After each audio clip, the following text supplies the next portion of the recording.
Culturellement Vôtre, tous les mercredis, 21h, 22h30, en direct sur Twitch. Et bonjour à tous et bienvenue sur Culturellement Vôtre, la seule émission qui parle de culture en direct tous les mercredis sur Twitch. Et on est content d'être là. Parce que ça a été un petit peu compliqué pour lancer cette émission, mais on est là et c'est l'essentiel. On est présent, vous êtes là. Et je suis pas tout seul, hein, on est beaucoup. Il y a Amélie qui est là, nouvelle arrivante dans l'émission. Je suis à fond, on n'est pas tout seul, on est en roue libre ce soir. On n'est pas tout seul, il y a Emma. Bonjour Emma, ça va ? Oui, ça va, bonsoir. Je suis contente que l'émission commence enfin. J'ai plein de choses à vous raconter. Je suis trop pressée de l'émission là. Et on a Maxime. Je suis tout bouillée. Oui, j'essaie de récupérer mon compte Twitch. Bonsoir. Et d'ailleurs, vous êtes beaucoup aussi sur la chaîne Colibri parce qu'on est devenu affilié Twitch. Donc ça, c'est très très cool, c'est une très très bonne nouvelle. On gravit des étapes en seulement 2 semaines d'activité pour Colibri. C'est vraiment énorme, donc merci à tous. Culturellement Vôtre, le Baby Star. Je le rappelle pour ceux qui l'auraient oublié, le Baby Star, c'est la petite rubrique de début d'émission, la petite mise en bouche. Et comme on fait du direct, comme on est aujourd'hui même le 26 janvier 2022, et ben le Baby Star, l'objectif c'est de trouver une célébrité qui est née... Ah, qui c'est qui a imprimé des boulons ? Attention, ça ne s'imprime pas des boulons. Il y a des sons. Bah c'est toi, je pense. Non, mais c'est bien, Je crois qu'il y a une poutre qui s'est pété la gueule chez toi, hein. C'est juste ça. Quelqu'un, voilà, je rappelle les règles, il faut trouver une personnalité du monde de la culture qui est née un 26 janvier, et l'année, je vais vous la donner, c'est 1967. Quelle est cette personne ? Le 21 janvier 1967. Est-ce que 26 c'est un homme janvier. ou une femme ? Ah oui, 26 bah oui, janvier. pardon. Et c'est un homme, Un écrivain. Ok, c'est un homme français ? Faut que tu parles plus fort, par Ah contre. d'accord, pardon. Un homme français ? Oui, un homme français, tout à fait. Et un écrivain, Et du coup, non, pour- qui n'est pas connu pour ses livres. Ouais. Ok. Un il est comédien? Un comédien, vivant, oui. Ah, Non, Florent c'est Pagny, on a pas... pas qu'il c'est avait pas un Florent frère, Pagny, je ouais. savais pas. Ouais. Non, Oui, Florent puis Pagny, il est né en 61, il est conscrit avec ma maman. Ouais, il est plus vieux, ouais. 67, ça fait qu'il a quel âge 53 54 Ça fait que c'est son anniversaire aujourd'hui. 55 Ouais, 55 aujourd'hui, du coup. 55. Est-ce que on Vincent le Cassel connaît pour... Quoi du coup, ouais, Maxime demandait Vincent Cassel. Vincent Cassel, non. Est-ce qu'il est beau? Est-ce que... c'est Sur quoi tu subjectif. juges la beauté ? Bah, par exemple, Vincent Cassel, il est beau. Oui, bah en soi... Sur l'échelle de Vincent Donc, Cassel. sur l'échelle il est à de Vincent combien de Cassel, il est à combien? Sur l'échelle, je dirais qu'il est en dessous de Vincent Cassel, mais bon, après, c'est très subjectif, la beauté. Ok. Donc un comédien français, est-ce qu'il est connu pour un film en particulier ou est-ce que tous les films qu'il fait sont connus? Il est connu pour plusieurs films. Je pense que ça dépend des générations. Certaines générations vont le connaître pour un film ou pour un autre. En gros, tes parents le d'accord, connaissent il pas est- pour il le même est film bien attaché. que les enfants d'aujourd'hui, quoi. Que moi. Ou que toi. Ok. Est-ce que c'est Christ? Euh, Non. Est-ce qu'il a fait du théâtre aussi ou surtout cinéma et séries? Alors aujourd'hui, surtout cinéma. Non, c'est pas Vincent Lindon.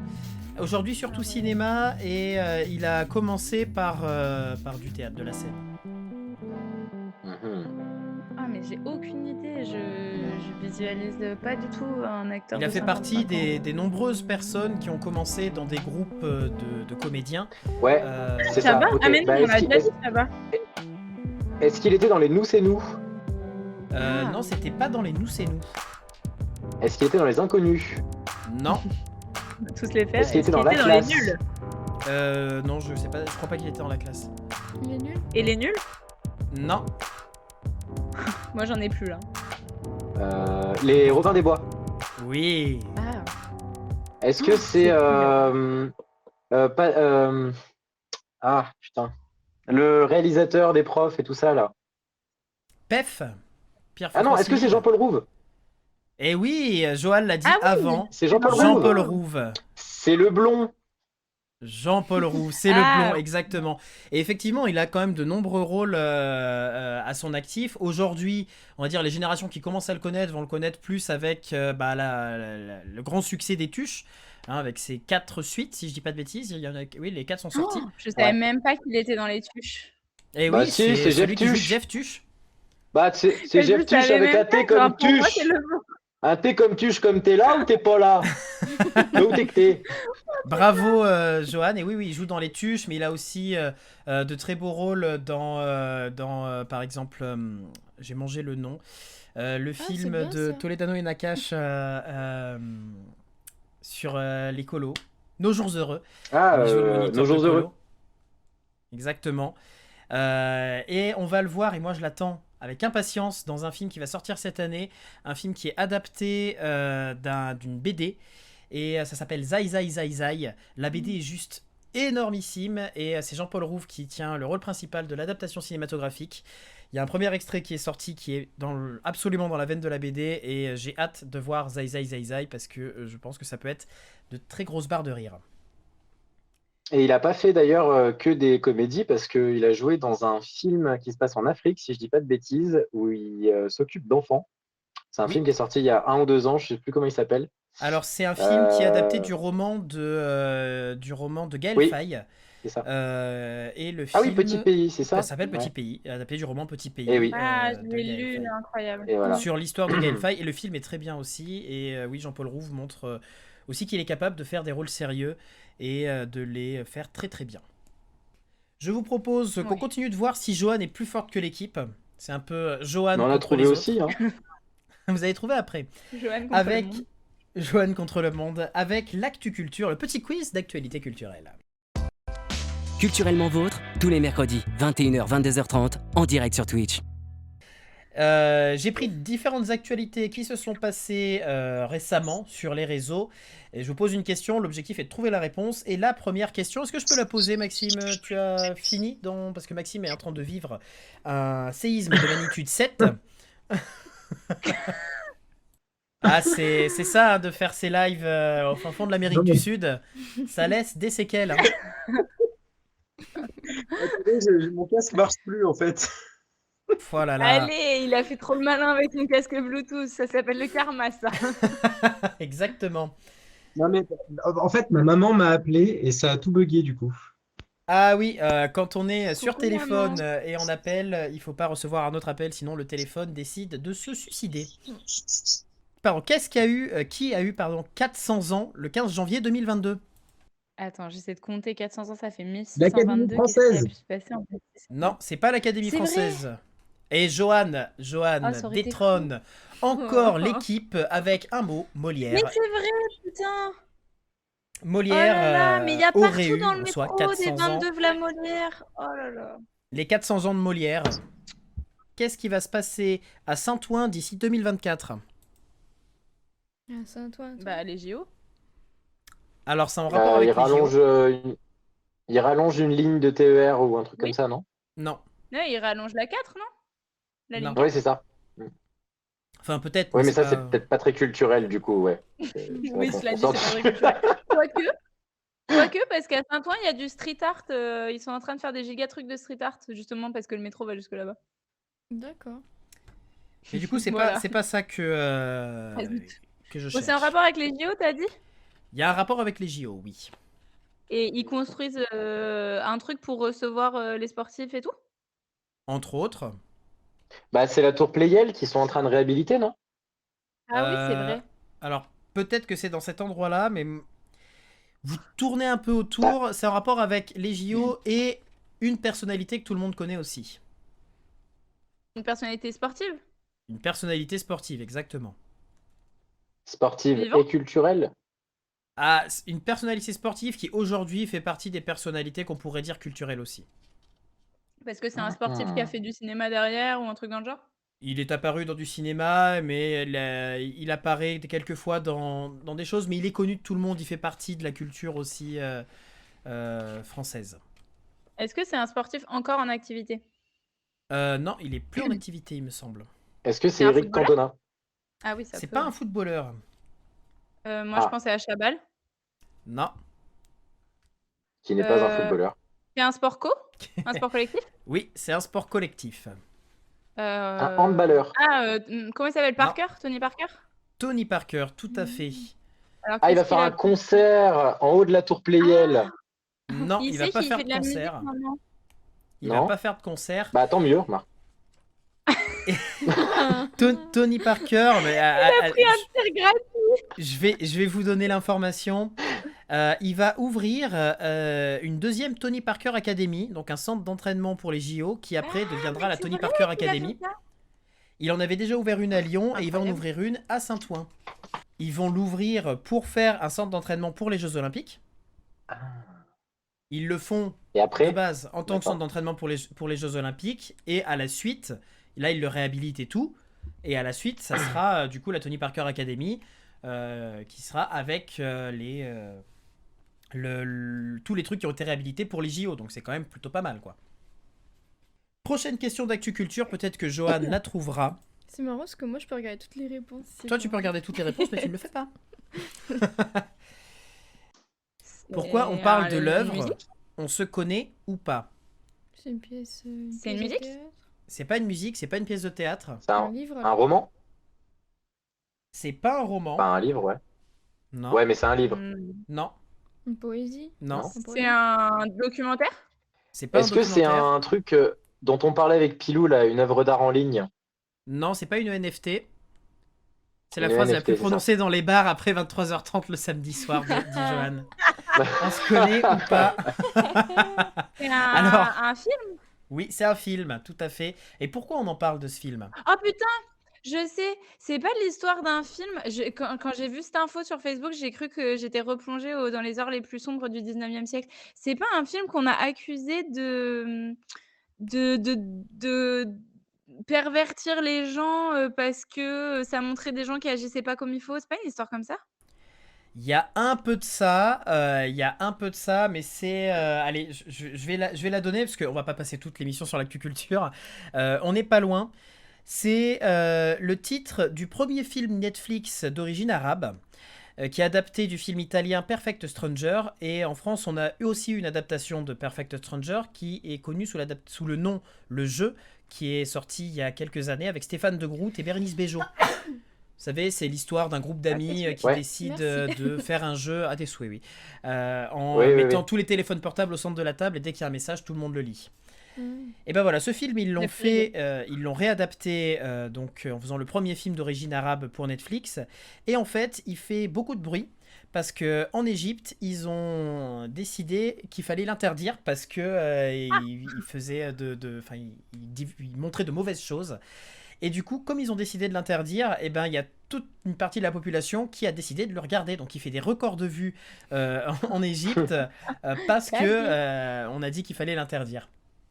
Ça, c'est mais la j'étais- petite ouais, j'avais ironie. pas le truc aussi spécifique de l'Égypte, mais j'avais entendu parler sur France Inter de l'histoire de ce film auquel on reprochait de pervertir les mœurs des gens et tout. Et j'étais en mode, mais putain, on dirait qu'on parle de Madame Bovary. Enfin, c'est bon, c'est pas parce qu'on voit des gens infidèles sur un écran qu'on va aller coucher avec notre voisin. Faut arrêter. C'est quoi. sûr.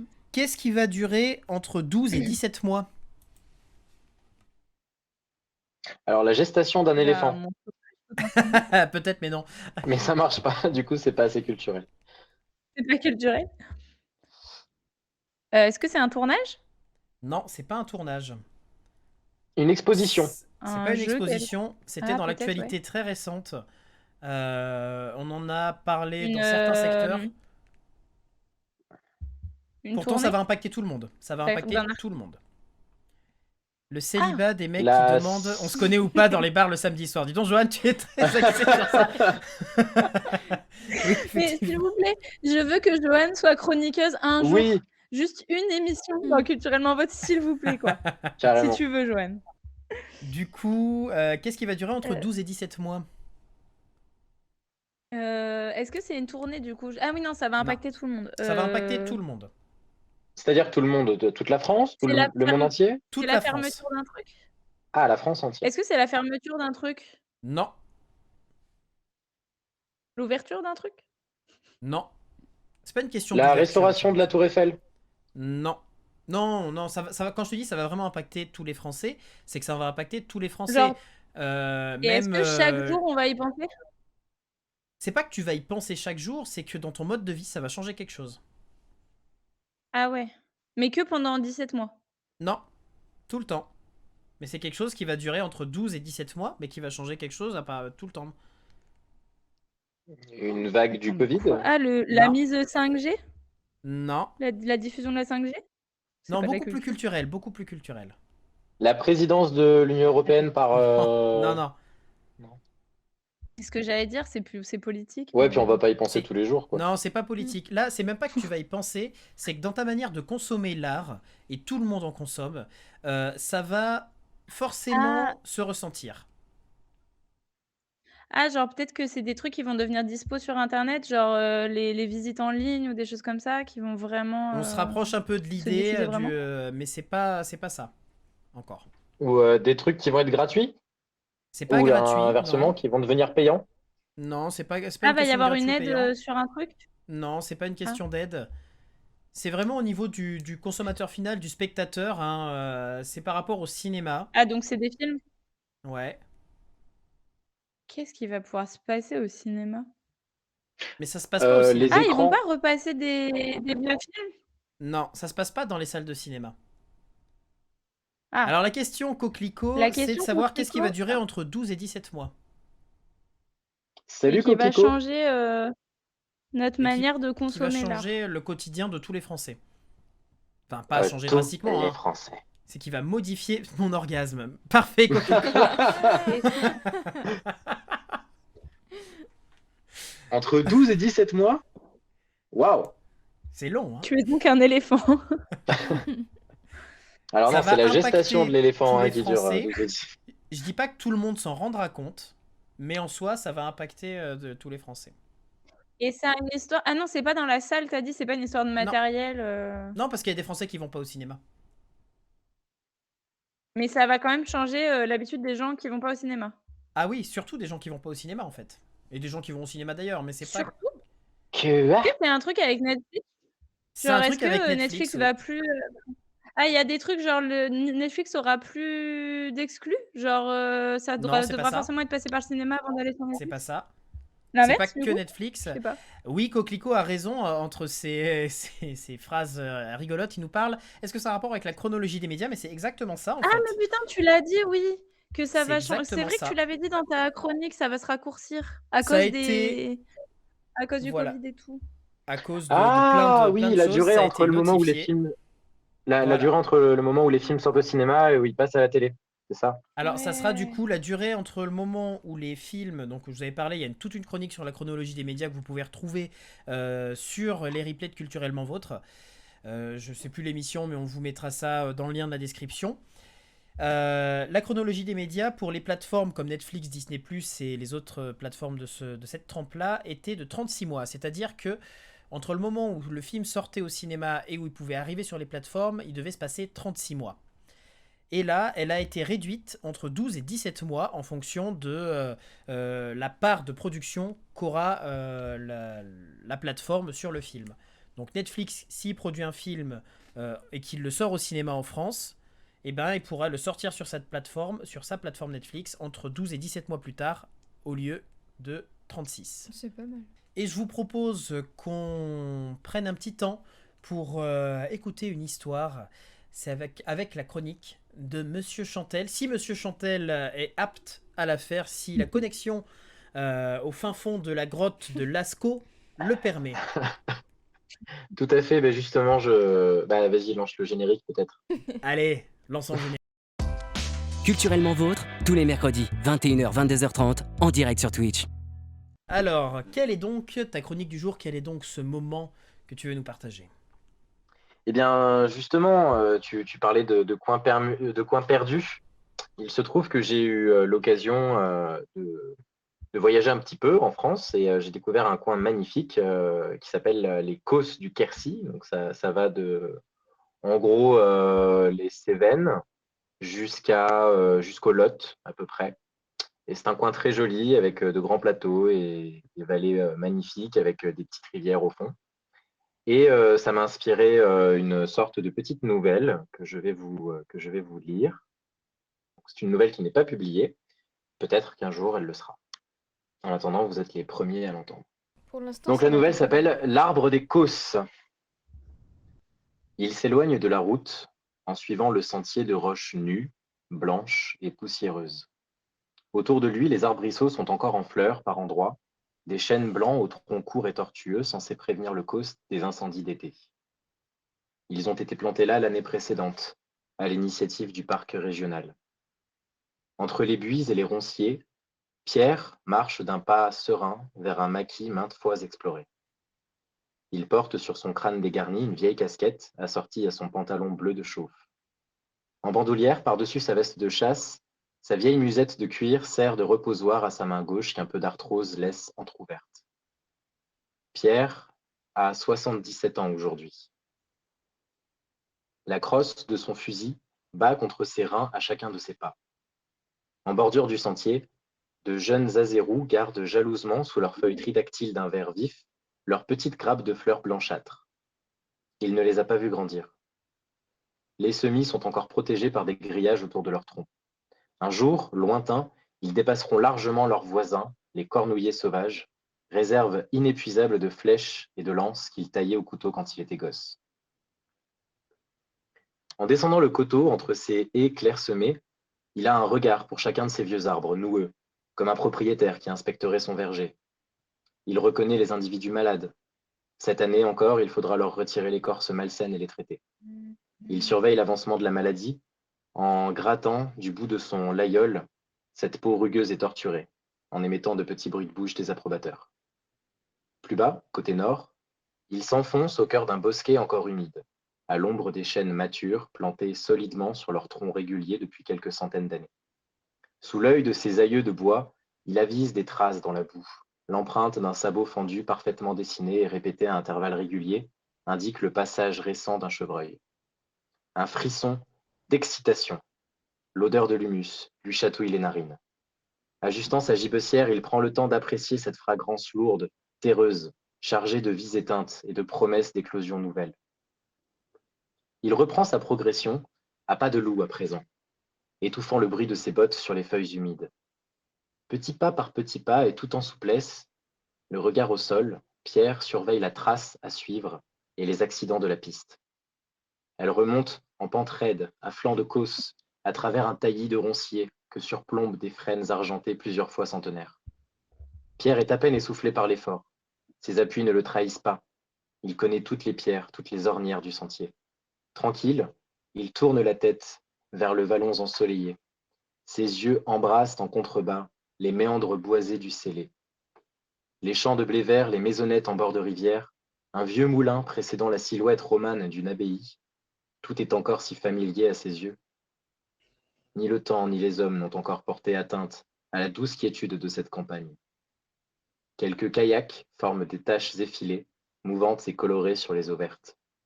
Les massifs des jardins sont parés de couleurs vives et d'ici, rien ne perturbe les chants des oiseaux accueillant le soir. Bientôt l'ascension s'achève. Le rideau des arbres s'éclaircit et laisse apparaître la perspective du plateau nu, veiné de vestiges d'antiques murets de pierres sèches, couverts de mousse et de lichen, écroulés çà et là, voire absents par endroits. Pierre marche à présent au milieu des parcelles d'antan. Le vent souffle plus fort, ramenant avec lui l'écho d'une voiture traversant le plateau à vive allure. Le silence d'ici n'est plus tout à fait le même. Lui non plus. Du dédale de sa mémoire, une photographie précieuse émerge. Elle paraît minuscule dans la main calleuse d'un géant. Une voix grave résonne dans sa tête, roulant les airs comme le tonnerre résonne dans le causse. Le doigt ridé et sans ongles lui montrait avec fierté un homme moustachu, un berger, le grand-père, au milieu de ses bêtes, dans un de ses enclos immémoriaux. À ses côtés, une belle jeune femme brune, vêtue d'une simple robe blanche sans fioritures, un bouquet de fleurs sauvages entre les mains. Les yeux noirs restaient empreints d'une joie grave. Ils avaient fait faire ce cliché le jour de leurs noces. Quelle dépense cela avait dû être à l'époque. Son grand-père montrait fièrement cette photographie sépia, qui malgré les années n'avait pas perdu en netteté. Toute sa fierté y figurait, son épouse, son cheptel, son enclos sur le causse hérité de son père, qui le tenait de son propre père. À présent, plus d'un siècle sépare Pierre de l'instant de cette prise de vue. Il s'adosse un instant au muret, refoulant ses questions qui resteraient sans réponse. Sa main caresse les pierres sèches, machinalement. Une poussière de calcaire colore de clair les lignes de sa main. Le ciment ne tient plus. Sous son corps, un roc se déchausse et tombe dans un bruit mat, ramenant le marcheur au présent. Un bruit lourd de plumes ébouriffées, suivi d'un ronflement sourd, lui parvient sur la droite, face au couchant, et le tire de ses pensées. Pierre met sa main en visière pour se protéger du soleil et assiste à l'envol de la perdrix effrayée. Le vol n'est pas gracieux, on dirait un missile qui battrait frénétiquement des ailes pour ne pas exploser au sol. Pierre n'épaule pas, ne tire pas. Son bras droit, pourtant, s'est raidi. Un vieux réflexe. Le fusil n'est même pas chargé. Serein, le soleil dans son dos, le vieil homme continue son chemin, gravissant lentement mais sûrement le faux plat qui le ramènera au niveau de la départementale. Une radio trop forte, où la pétarade d'une moto brise parfois le silence et les bruits de la nature. Pierre regarde douloureusement de tous les côtés, comme s'il photographiait les lieux, touristes frénétiques à la mémoire défaillante. La position des pierres, la forme des arbres, la perspective des murets, la couleur des feuilles, la lumière du soir, la ligne fuyante de l'horizon. Il veut tout emporter. Il existe, en lui, en esprit, une autre vie dont il veut. Cette vie alternative où il aurait suivi les traces de ses aïeux. Il n'avait pas été berger, lui, pas comme son père ou son grand-père avant lui. Il avait quitté la campagne. Le travail ne manquait pas en ville, alors comme tant d'autres, en rentrant du service militaire, il était parti. S'était marié, avait construit. S'il revenait souvent et avec délectation dans le pays qu'il avait vu naître, l'éloignement et les vicissitudes de la vie avaient laissé en lui un goût amer d'inachevé. Il n'avait jamais fini sa vie ici. Il ne la finirait pas là. Déjà, un monospace rutilant l'attend, plus loin, en bord de route. Une femme est assise à l'une des tables de pique-nique, à côté de l'aire de stationnement gravillonnée. Un magazine est ouvert devant elle. Elle y prête peu d'attention. Elle pianote sur son téléphone et hume, satisfaite, le bon air, annonçant la fraîcheur de la nuit. Elle lève la tête en entendant Pierre approcher et lui sourit. « Ça y est? Tu as fait ton tour ?» Pierre acquiesce, silencieusement, arrêté sur le bord de ce parking. Ses yeux cherchent encore quelques secrets murmurés par le paysage, quelques vérités fondamentales sur son existence qu'il n'aurait pas encore perçues. L'absolution, c'est cela que cherche Pierre, les yeux noyés dans l'infini qui vacille au bout du causse. « Papa, t'inquiète pas, on reviendra l'an prochain, » dit-elle, d'un air doux, comme si cela suffisait, comme si cela pouvait suffire à y croire. Merci pour ce moment, ça fait du bien. C'est beau, ça fait du bien d'écouter des histoires. Et c'est vrai que je me rends compte que depuis tout petit, on nous raconte des histoires. Et en fait, en grandissant, on oublie d'écouter des histoires comme ça. On a l'habitude de lire, de voir des films, de faire plein de choses. Mais se poser et juste écouter une histoire, ça fait vraiment du bien. Donc merci pour ce moment. J'espère que ça vous a plu aussi dans le chat. Vous Oui, aussi. ça m'a bien bercé, franchement. On a perdu C'est Émilie, vrai, elle dort. Oui, c'est fini. Coquelicot dit que c'est très apaisant de t'écouter et c'est Oui. vrai et je sais que c'est une expérience que j'ai fait avec les élèves ou que j'ai faite, pardon, avec les élèves où, la dernière séance avant les vacances, je leur ai lu une nouvelle de Maupassant et juste de leur dire: «Bon, bah, voilà, maintenant vous ne sortez pas vos affaires, vous mettez la tête sur la table si vous voulez, vous faites ce que vous voulez, mais voilà, vous m'écoutez, vous lire quelque chose» et en fait, ils ont dit, qu'ils avaient adoré qu'on leur lise des histoires, en fait. Et on aime, Donc c'est vraiment quelque chose qu'il faudrait réinstaurer, quoi. à n'importe quel âge que ce soit, on doit se nourrir de ça. Je vous propose qu'on continue avec la suite de cette émission et qu'on aille à la recommandation de l'équipe. Culturellement vôtre, la recommandation de l'équipe. J'ai hésité parce que du coup, je sais pas trop le chat si vous suivez, l'émission du Clap au clic qui a lieu le jeudi sur Colibri, qui est présentée par, Megamagus, alias Xavier. Enfin l'inverse, Xavier alias Megamagus et en fait la semaine dernière vous avez parlé, de Nightmare Alley, le dernier film de Guillermo del Toro dans votre émission, avec des retours un peu mitigés. Je me souviens qu'Amélie a dit qu'elle s'était endormie plusieurs fois pendant le film. Et donc moi, je suis allée voir Nightmare Alley vendredi dernier. Je l'ai mis sur l'Instagram de Colibri, peut-être que vous l'avez vu Oui. passer. Et alors bon, c'est ce que je disais tout à l'heure avant le début de l'émission. Moi, je suis très très fan de Guillermo del Toro de base. Donc pour rappel, Guillermo del Toro, c'est La forme de l'eau, c'est Le labyrinthe de Pan. Il avait fait récemment Scary Stories to Tell in the Dark. Enfin voilà, il en a fait plein Hellboy, et j'aime Crimson beaucoup. Peak. Hellboy, je crois que c'est lui qui a fait Crimson Peak aussi, Oui, oui, qui est c'est un lui. film que j'adore, que j'ai vu 5 fois, je crois. Enfin, vraiment, Et donc, je vais voir Nightmare Alley avec beaucoup d'interrogations, étant donné ses retours mitigés. Et ben, le fait est que moi, c'est ma reco, hein, parce que je trouve que le film est. Je trouve que, en fait, ce que j'ai trouvé très très fort, c'est que le film est très fort par toute une moult petits détails. Donc déjà, les images et le casting. Y a-t-il besoin de souligner que Bradley Cooper joue dans ce film, que Cate Blanchett joue dans ce film Bradley Cooper qui joue donc très bien les dans le musiques, film, il est méconnaissable. Ouais, mais de toute façon, enfin, Bradley Cooper, moi, c'est pareil. Enfin, voilà, que Bradley Cooper est un acteur que j'adore, dans le film réalisé par un réalisateur que j'adore, donc là, j'avais tout pour moi. Donc, le son, les images sont extrêmement beaux. Vraiment, la bande-son, je l'ai trouvé incroyable. Et en fait, j'ai trouvé qu'il y avait une multitude de tout petits détails, que ce soit dans les dialogues, que ce soit, enfin, juste pour donner un exemple, il y a une scène où deux personnages viennent amener un personnage malade devant chez le médecin de l'époque. Ça se passe en 1941. Et en fait, ils le font de nuit et ils arrivent dans une rue où, en face de là où ils l'emmènent, il y a une chapelle. Et il y a un espèce de néon hyper kitsch sur lequel il y a écrit Jesus Save. Et en fait, ce néon s'éteint à leur arrivée.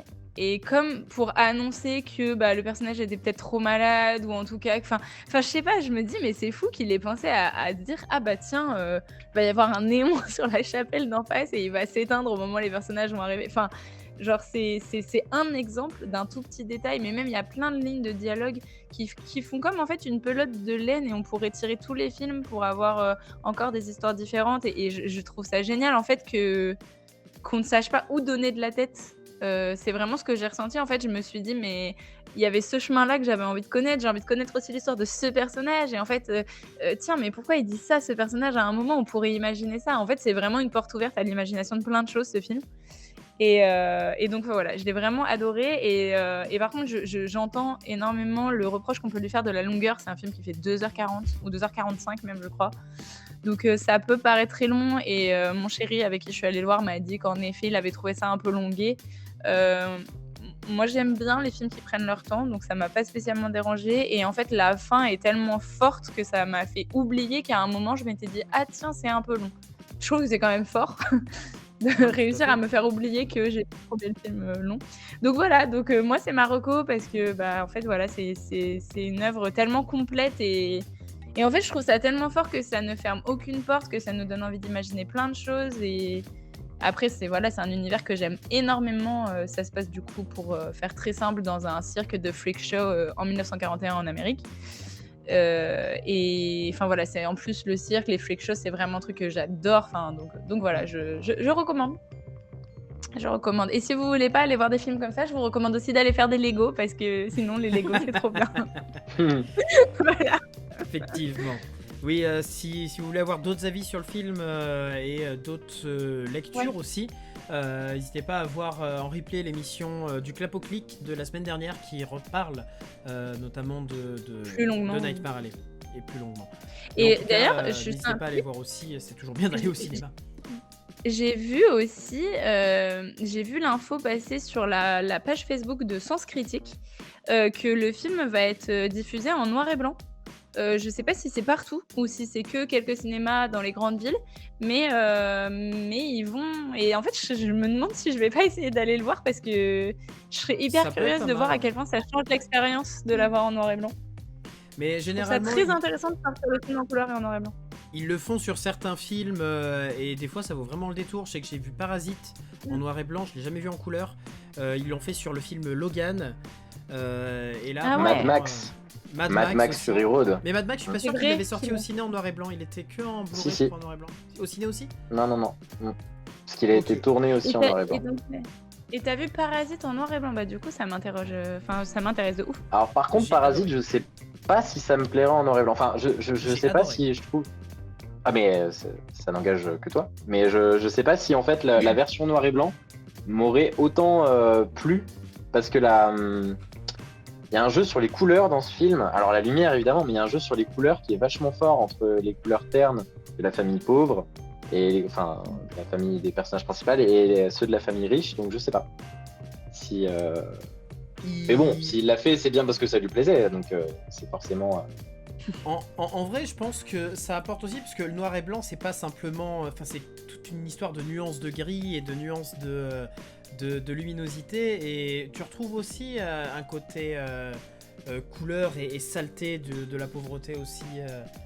En vrai, c'est quelque chose à voir. Il est vraiment intéressant à voir, surtout au cinéma en noir et blanc. 50 nuances de gris. Et Johan, t'es à fond ce soir. J'aime beaucoup.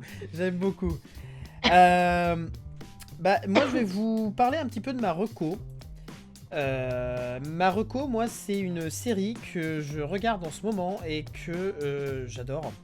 En fait, j'adore pour plusieurs raisons. La série, ne montre jamais ça à personne. La série sur Amazon Prime qui raconte en fait l'histoire d'Orelsan, filmée par son frère. Et en fait, ce qui est vachement cool dans cette série documentaire, c'est que en fait, son frère, il a filmé tout le temps. De quand il était personne bah, récemment, à aujourd'hui quoi. Et il a gardé toutes ces vidéos et je pense que c'est vraiment rare de voir comme ça l'histoire d'un artiste. Parce que généralement on va retrouver quelques vidéos du passé. Là on a vraiment tout un tas de choses et tout un écho qui se fait sur ses tout débuts. Et ce qui est très drôle, c'est que du coup moi... Bon, déjà la série est super bien. Kokiko nous dit la meilleure série de 2021. Elle est vraiment bien. Qu'on aime ou pas Orelsan, je pense que ça vaut le coup de la regarder parce que ça apporte vraiment quelque chose sur une époque aussi.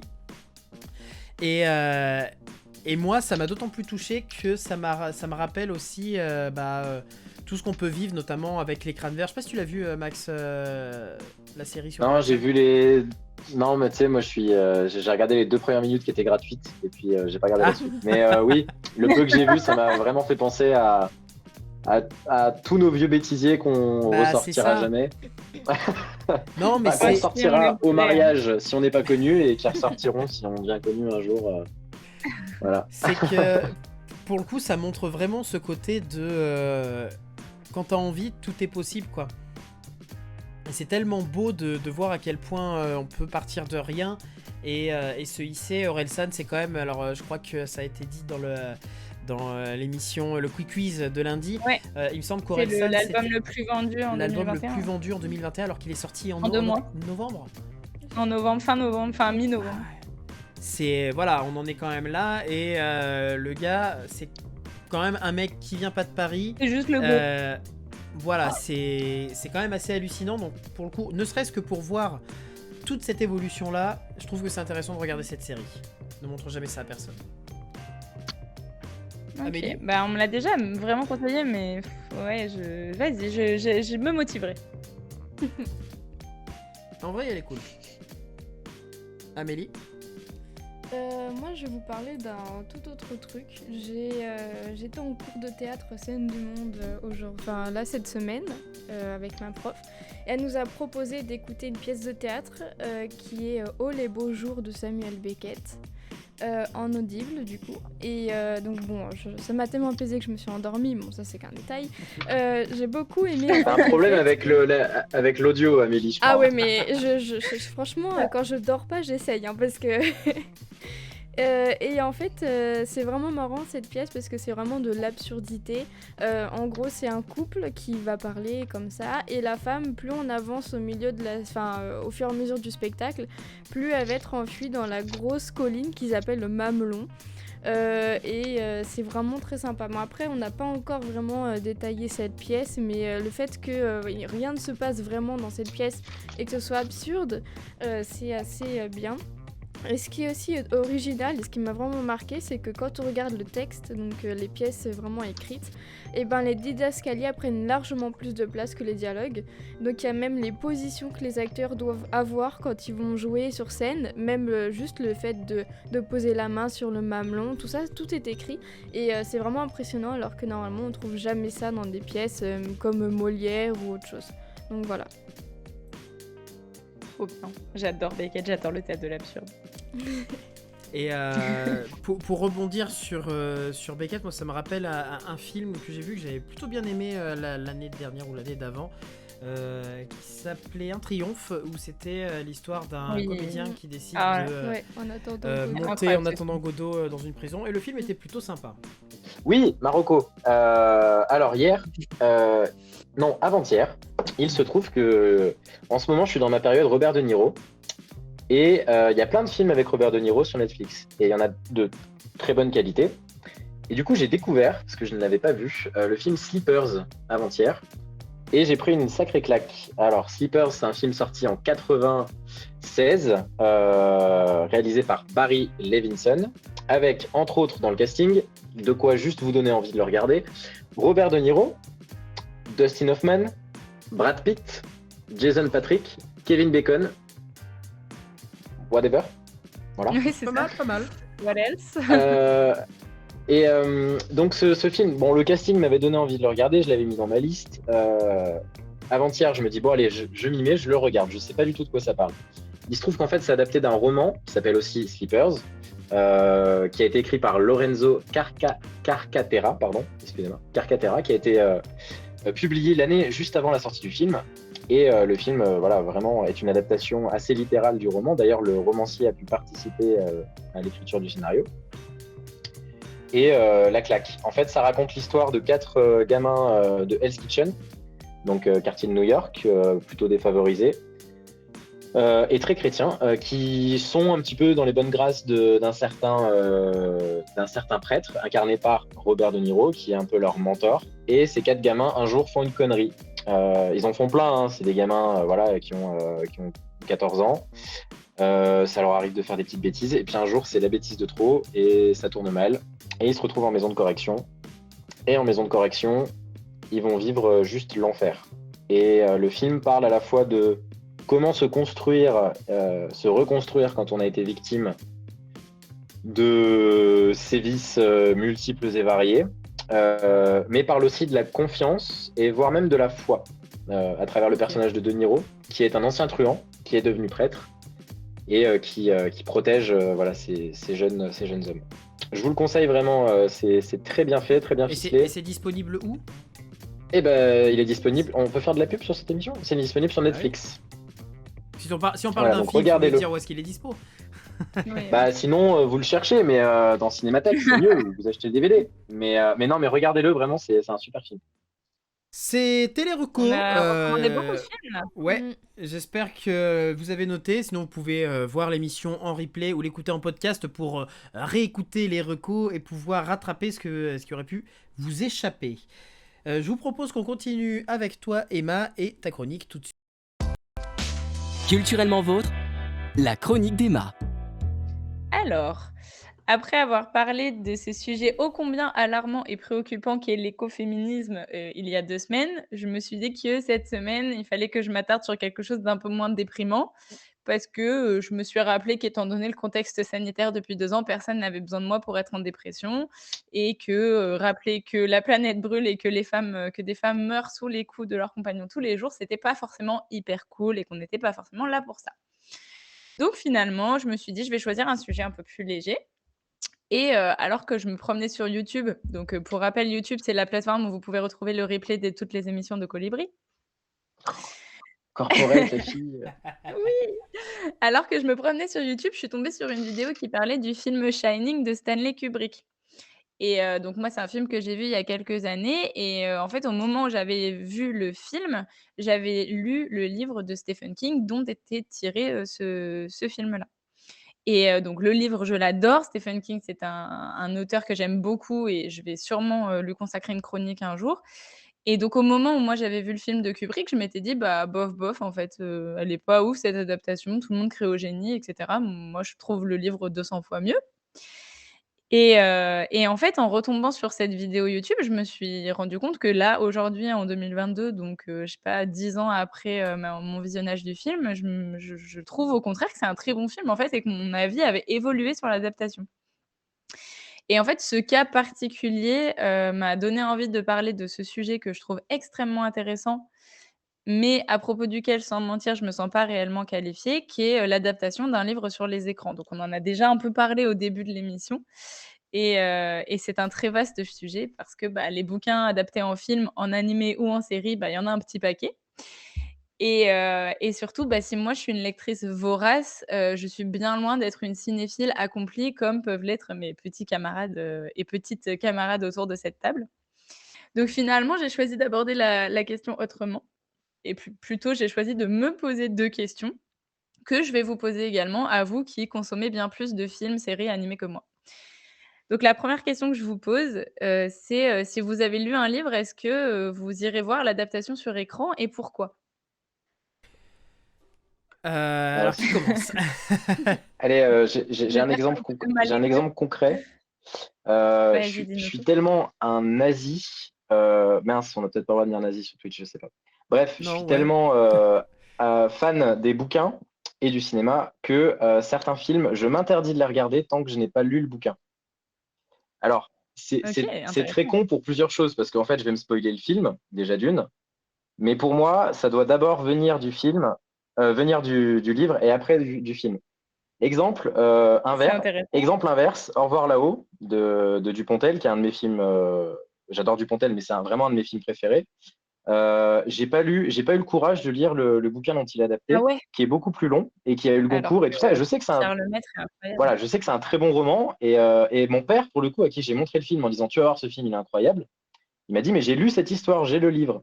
Et lui, il a trouvé que l'adaptation en film n'était pas si bonne que ça parce qu'il manquait plein d'éléments.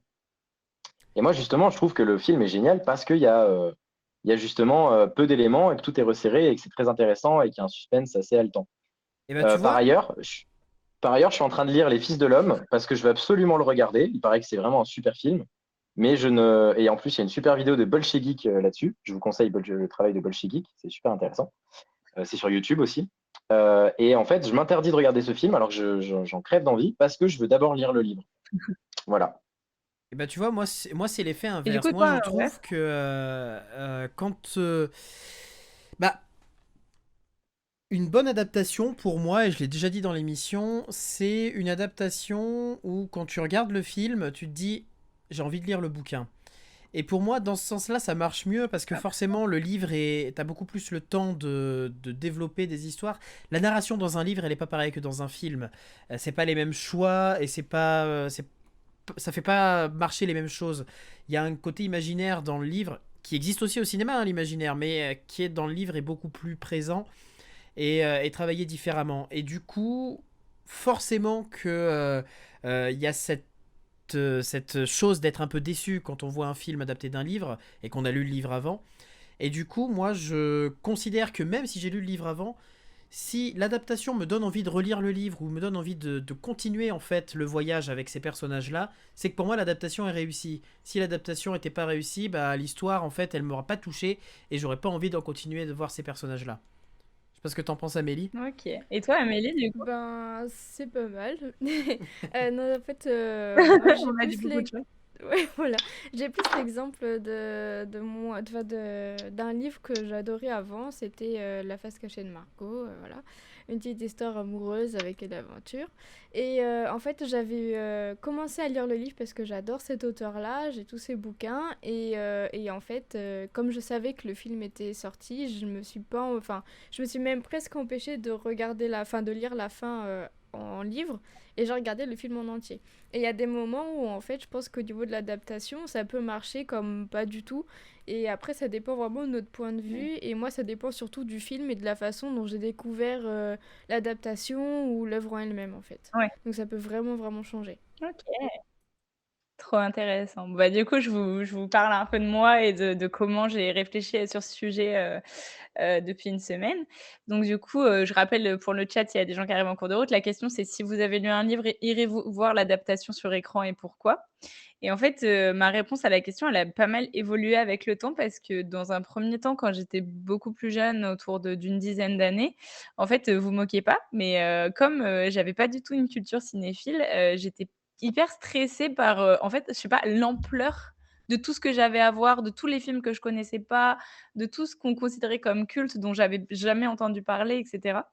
Et j'avais vraiment l'impression d'être, bah, face à un océan qui était prêt à me submerger à chaque instant et d'ailleurs en écrivant la chronique, je me suis dit: «C'est assez surprenant que ça m'a pas fait ça avec la littérature» parce que, bah, en fait, finalement, des livres, c'est pareil, il y en a une quantité monstre à lire. Mais passons, il s'agit de ma chronique et pas de ma séance de psy, j'ai écrit. Donc bref, pour répondre à et donc en fait, pour répondre à cette inquiétude que j'avais de pas choisir le bon film à regarder, ben, systématiquement, j'allais voir ou je cherchais en streaming et cetera, des films adaptés de livres que j'avais lus et je pense qu'il y avait un côté aussi où je me disais: «J'ai lu le livre, je connais l'histoire, je risque pas de ne pas comprendre». Donc c'est assez intéressant de voir qu'étant jeune, j'avais ça, cette attitude-là et que finalement en grandissant et depuis, un peu moins de 10 ans, on va dire depuis à peu près mon lycée, j'ai une attitude tout à fait opposée parce qu'en fait maintenant je préfère ne pas aller voir donc je suis un peu comme Maxime, je préfère ne pas aller voir les adaptations de livres et de mangas, que j'ai beaucoup aimés et en fait, il y a aussi un principe un peu stupide qui déjà me fait dire que je serais forcément déçue, que le livre c'est mieux, ni na mais ça c'est parce que je suis chiante et en fait, je me suis rendu compte que des fois, j'attendais d'avoir lu le livre depuis un peu longtemps avant de regarder le film, genre comme s'il y avait une date de péremption de mes impressions de lecture, tu vois? Donc je me suis dit: «C'est rigolo que je me dise, "Ah bah tiens, ça va, je peux regarder ça"». Bah, typiquement, tu parlais d'Au revoir là-haut. Moi, quand j'ai vu qu'il avait le Goncourt, je me suis dit: «Bon, bah, vas-y, let's go quand même, on va regarder, enfin, on va aller lire, le livre qui a eu le Goncourt et en fait, j'ai tellement aimé, le livre que j'ai lu les 2 suites parce que c'est une trilogie et que je me suis dit: «Je Oui. refuse de regarder le film tout de suite», alors que tout le monde m'a dit qu'il était trop bien, tu vois? Donc c'est un peu bizarre. Mais c'est Donc quelque voilà, part, donc c'est en un tout peu cas pour dommage cette aussi idée de de se frustrer comme ça, quoi. C'est marrant de voir les différentes manières non, mais de je penser sais pas, vis-à-vis de ça. c'est que ouais, c'est bizarre parce que c'est de la frustration, imposée, mais d'un côté, je me dis, «Tu pas prête pour ça?» Genre, je sais pas, je me dis: «J'ai ressenti tellement avec le livre qu'il faut que je laisse ces émotions prendre leur place et se développer autant qu'elles veulent et une fois qu'elles se seront un peu, estompées, il y aurait plus de place pour les émotions face au film». Je sais pas, enfin bon, bref. Mais là-dessus, je suis d'accord Et avec donc toi, j'en Emma. arrive à ma deuxième question parce que j'avance parce que sinon ma chronique elle va durer 5 heures. Et j'en arrive à ma deuxième question qui peut, je pense, être un sujet de dissertation pour les étudiants et étudiantes en école de cinéma. Et en fait, vous avez déjà un peu répondu, donc je vais passer à la suite tout de suite, mais c'était selon vous, qu'est-ce qui fait une bonne adaptation? Donc là, clairement, on a 4 heures, hein. Mais sans rire, en fait, c'est une vraie grosse question et en fait, tu vois, quand je vous ai demandé: «Est-ce que vous irez voir l'adaptation?» Andrés, notamment, tu as utilisé les termes de bonne adaptation, donc c'est quelque chose dont on c'est une question qu'on se pose vraiment, enfin, c'est vraiment un exercice qui est intéressant, as fuck, qui est vraiment, qui me tord le cerveau. Donc c'est assez intéressant parce que je me suis un peu baladée sur les forums, j'ai regardé des vidéos et tout et il y a différentes tendances. Il y a des gens qui vous diront qu'une bonne adaptation, c'est celle qui est bien fidèle au livre et dont elle s'inspire, donc elle respecte bien l'histoire, surtout elle ne s'en éloigne pas et cetera. Et moi, je me suis dit: «Oui, mais si on part dans cette voie-là, bah, on va forcément être frustré parce que comme tu l'as dit, Andreas, un livre, ça aura toujours beaucoup plus de temps, beaucoup plus de place. Un livre, ça peut faire 800 pages, ça peut être en plusieurs tomes, alors que, bah, enfin, voilà, ça peut décrire les éléments, décrire les détails. Tu peux aussi avoir un rapport au temps qui est beaucoup plus souple, faire des sauts dans le futur, dans le passé, et cetera. Donc en fait, un livre, c'est quand même beaucoup plus malléable comme matière, comme contenu qu'un film où il faut quand même que tu ne perdes pas trop ton spectateur. Donc je me suis dit: «Voilà, cette question de la fidélité au texte, ça peut créer un sentiment de frustration un peu immédiat». Et j'ai trouvé un autre, courant qui, parlait plutôt de la bonne adaptation comme étant une œuvre qui arrive autant à plaire à celles et ceux qui n'ont pas lu le livre qu'à celles et ceux qui ont lu et adoré le livre. Mmh. Et en fait, je me suis dit: «Ah bah tiens, ça résonne pas mal avec ce que je ressens» parce qu'il y a un côté, tout le monde est content en fait. L'aficionado du bouquin, il va être satisfait parce qu'il va percevoir les références, plus ou moins cachées, qui va dire: «Ah tiens, en fait, dans le livre, c'était comme ça, machin». Et et finalement, celui qui a jamais entendu parler du livre, il pourra passer un bon moment dans le film et avoir, ou non envie, de le lire après. Et en fait, depuis peu et vraiment depuis assez récemment, mon avis a évolué, notamment parce que j'ai vu des films dont je n'avais pas lu les œuvres dont ils s'inspiraient et c'est le cas d'un film dont on a déjà parlé, dans le Clap au clic, non pas de la semaine dernière, mais de la semaine d'avant, c'est le cas de Dune. Et en fait, Dune, c'est vraiment un film qui a créé une brèche en moi. Je m'explique. Je suis pas du tout, mais alors pas du tout, mais alors vraiment je l'ai écrit en majuscule dans ma chronique, pas Mmh. du tout fan de science-fiction, mais vraiment pas. C'est-à-dire je crois que je n'ai jamais rien lu qui soit de la science-fiction. Et en fait, comme tout le monde s'extasiait devant le film à sa sortie, bah, je suis allée le voir en me disant: «Bah, tiens, c'est pas du tout ma came, c'est pas du tout ce vers quoi je vais naturellement, donc je vais aller voir». Et en fait, sincèrement, moi, le film, je l'ai pas trouvé fifou. Je me suis dit: «Bon, vas-y, bah, c'est sympa, il y a des histoires de Tu planètes, vois? ils ont des gadgets». Enfin, tu vois? Je me suis Mmh. dit: «Bon, bah, c'est très SF, quoi, c'est très tout ce que je n'aime pas». Et en fait, alors que je marchais pour rentrer chez moi du cinéma, je me suis surprise à me dire: «Putain, mais j'aimerais bien lire le livre, en fait, pour voir de quoi ça parle». Parce que je me suis dit: «Tiens, là, doit y avoir des trucs que j'ai pas compris». Et en fait, je me demande et c'est intéressant parce que tu l'as dit, Andrea, je me demande si ça peut pas être un critère de l'évaluation de la qualité d'une adaptation, c'est-à-dire donner envie à celles et ceux qui ont pas lu l'œuvre d'aller voir, en fait, quelle est l'œuvre à l'origine de ce film, de cette série, de cet animé.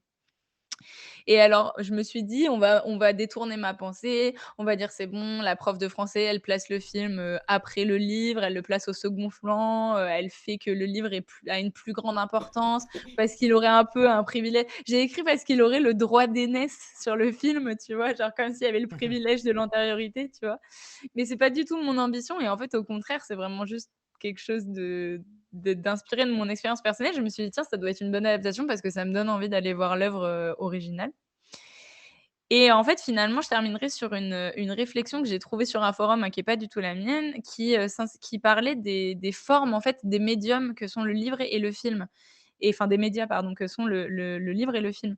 Parce qu'en fait, si on regarde bien, bah, c'est 2 médias qui semblent un peu opposés en tout point. Genre, d'un côté, on a, la lecture qui nous propose une expérience longue, voire très longue, une expérience morcelée, on peut l'arrêter, la reprendre, une expérience qui est la plupart du temps silencieuse ou en tout cas auditive si on lit dans sa tête. D'ailleurs, je sais pas si je fais une parenthèse, vous savez qu'il y a des gens qui n'ont pas la petite voix dans leur tête quand ils lisent? Enfin bref, voilà, j'ai ça m'a choquée quand j'ai appris ça. Mais bon bref, on en parlera plus tard, sinon on va encore finir trop tard. Et en fait, de l'autre côté, donc je compare toujours les 2 médias. De l'autre côté, on a le film qui propose une expérience qui sera, on va dire de quelques heures, rarement plus de 3 heures, qui sur le principe est une expérience continue parce que, bah, normalement la séance de cinéma, si on part de ça, on va pas quitter, la salle de cinéma et une expérience qui est hyper sensorielle. Ça fait appel à la vue, à l'ouïe et parfois même au toucher parce qu'il y a quand même, je sais pas, la matière des sièges de cinéma qui est particulière quoi, qui fait partie de l'expérience. Et donc finalement, je me disais que ça peut être intéressant de regarder la bonne adaptation comme celle qui arriverait à tirer de l'expérience longue, morcelée et silencieuse qu'est la lecture, les éléments potentiellement créateurs d'une expérience continue relativement brève et bruyante qui est le film. Et surtout, peut-être l'adaptation qui arriverait à sublimer ces éléments, donc à prendre des éléments qui ne sont pas au départ les éléments d'un film et en faire un bon film. Donc bien sûr, bon, moi, si je m'arrête là, la réflexion, elle ne s'arrête pas là. C'est juste des pistes de réflexion et d'ailleurs, la question sera peut-être jamais résolue. Je pense qu'on pourra jamais définir clairement ce qu'est une bonne adaptation. J'avais juste envie qu'on prenne le temps de parler de ces questions parce que, bah, je trouve ça hyper intéressant de s'intéresser à cet exercice-là et comme, je ne suis pas prof de français pour rien, je termine avec 2 suggestions si le sujet vous intéresse. Tout d'abord, j'ai mis dans le chat le lien du top de Sens Critique, qui est un film dont j'ai déjà parlé dans cette émission et qui est un site dont j'ai déjà parlé dans cette émission, qui est vraiment bien quand on aime le cinéma et c'est un top qui s'appelle «Les meilleures adaptations de livres au cinéma». Alors bien sûr, on va retrouver Harry Potter, bien sûr, on va retrouver Le Seigneur des Anneaux, mais on va aussi avoir des choses un peu moins connues et ça peut être assez intéressant. Et le deuxième lien que je vous envoie, c'est, une vidéo YouTube, tirée de la chaîne Link the Sun, qui est un youtubeur que j'aime beaucoup. Parce que c'est un youtubeur qui a fait une prépa Hippocagne-Cagne comme moi et qui, fait une grande place à la lecture, à la littérature, à la culture, en fait, dans ses vidéos. Et donc là, c'est une vidéo, sur les qui s'appelle «20 fois où c'est expliqué dans le bouquin». Donc c'est pas mal parce qu'il montre, bah, en fait, il aborde un peu cette question du fait que l'adaptation en film doit des fois, couper certains éléments qui Raccourcir. vont manquer à la compréhension et cetera. Donc c'est assez intéressant, enfin voilà. La vidéo est un peu longue, mais bon, pour le coup, elle peut se morceler, elle peut se regarder en plusieurs fois. Link the Sun a aussi consacré toute une plage de vidéos, je crois qu'il y en a 3 ou 4 au film Shining en particulier parce qu'on a cette passion commune de de cette œuvre-là. Donc donc il y a une critique du film, il y a une étude plan par plan d'une scène et un top des petits détails dans Shining. Si ça vous intéresse, voilà, c'est trouvable sur la chaîne de Link the Sun, qui est la même chaîne que celle que je viens de vous envoyer.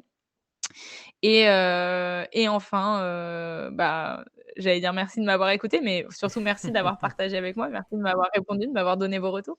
Ah bah oui, mais c'était très intéressant. On aura l'occasion d'en reparler d'adaptation littéraire au cinéma. C'est toujours intéressant de voir comment ça se passe. Et je vous propose qu'on C'est un vrai enchaîne. exercice, en fait.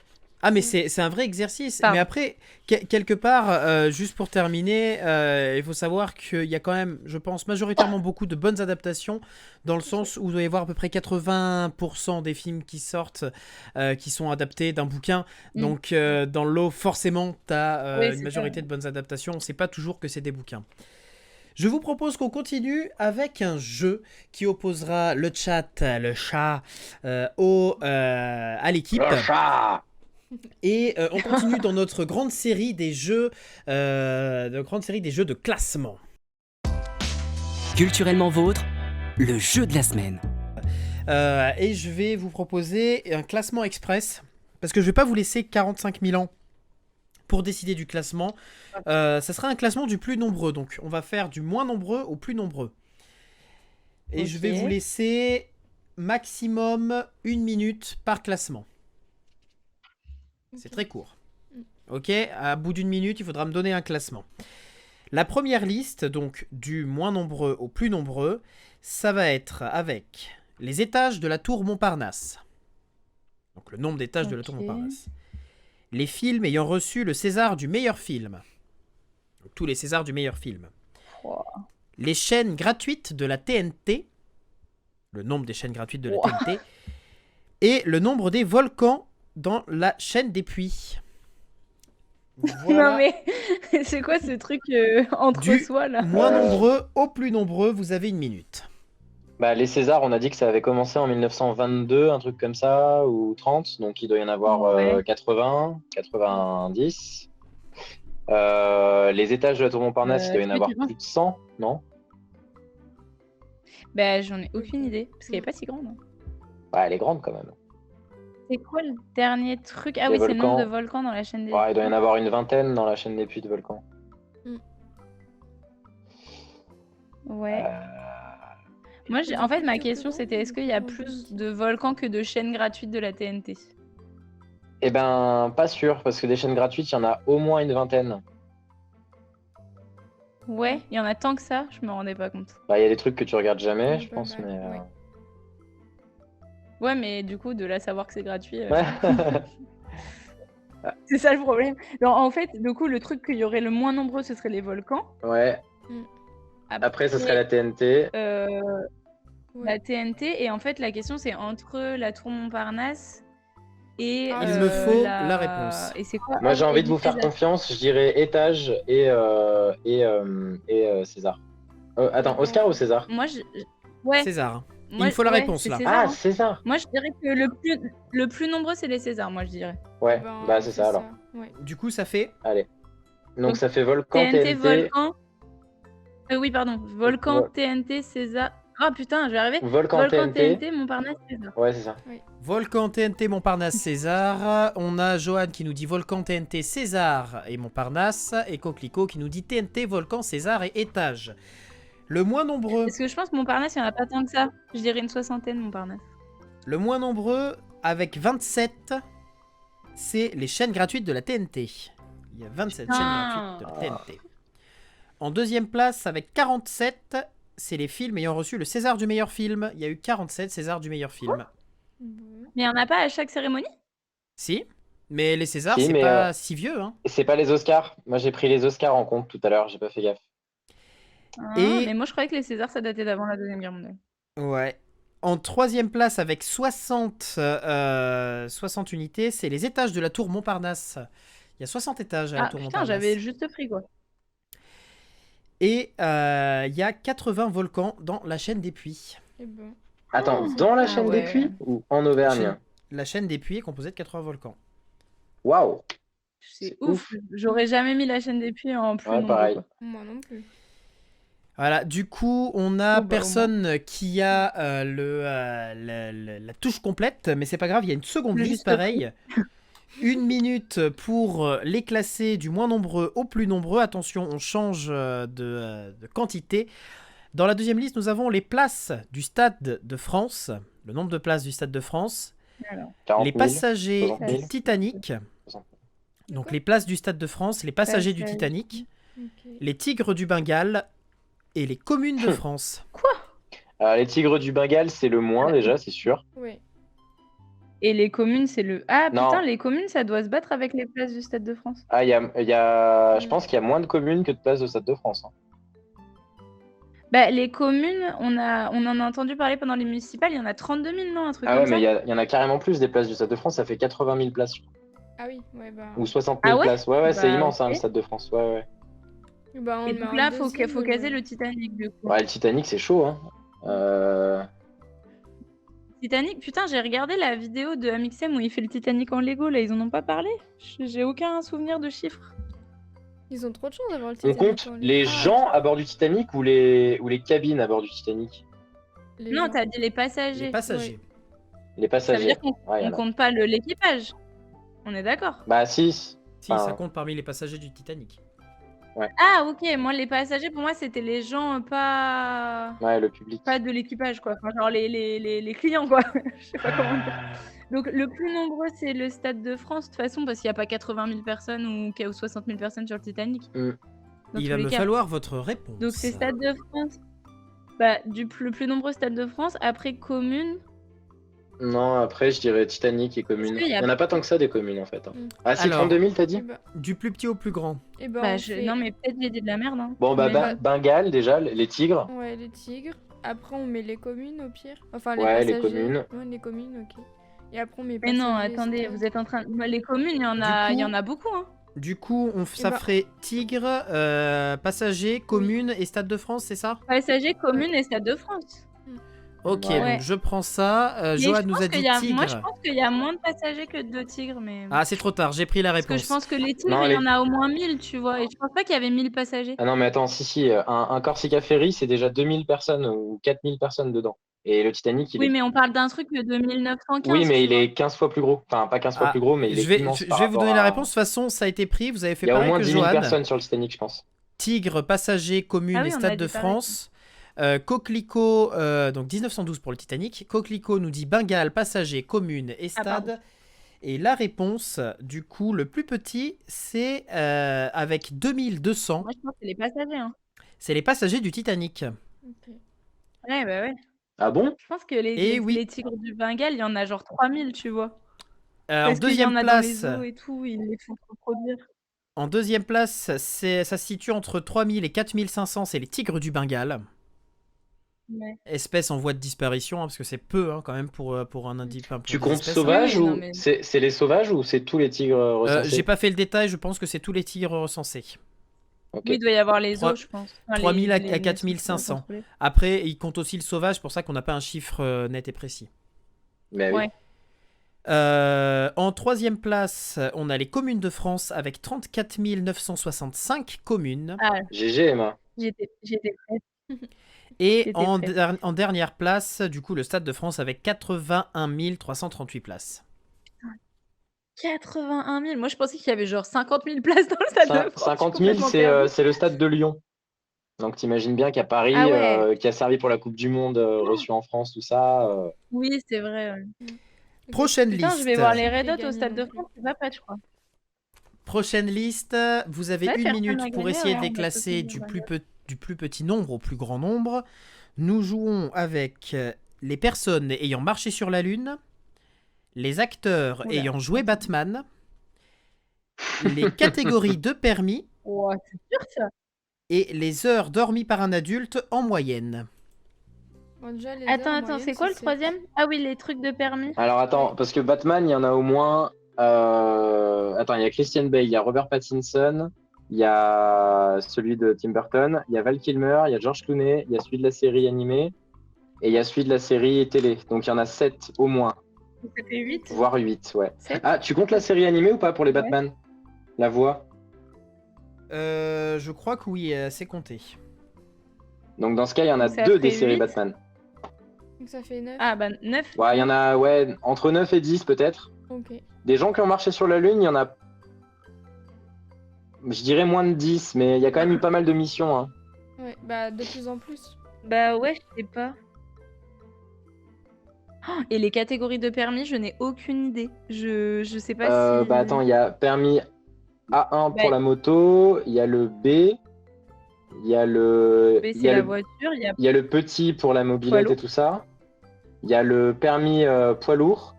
Il y a Il le me faut poids votre lourd plus réponse. il y a le remorque. permis bateau. Ah, faut Attends, il y a le déjà poids la lourd plus réponse. remorque. Et il y a le poids lourd Bateau. transport de public. Oui, mais il y a aussi bateau, doit y avoir tram, Non, doit non, y mais avoir tu comptes bus, catégorie un de permis de voiture. Enfin, de- J'ai une réponse. Il faut une réponse là. Je veux plus donner Oui, mais d'indices. Mais attends, non, mais tu- catégorie de permis, tu nous parles de quoi, Andrés? Des catégories qu'il y a sur une carte de permis.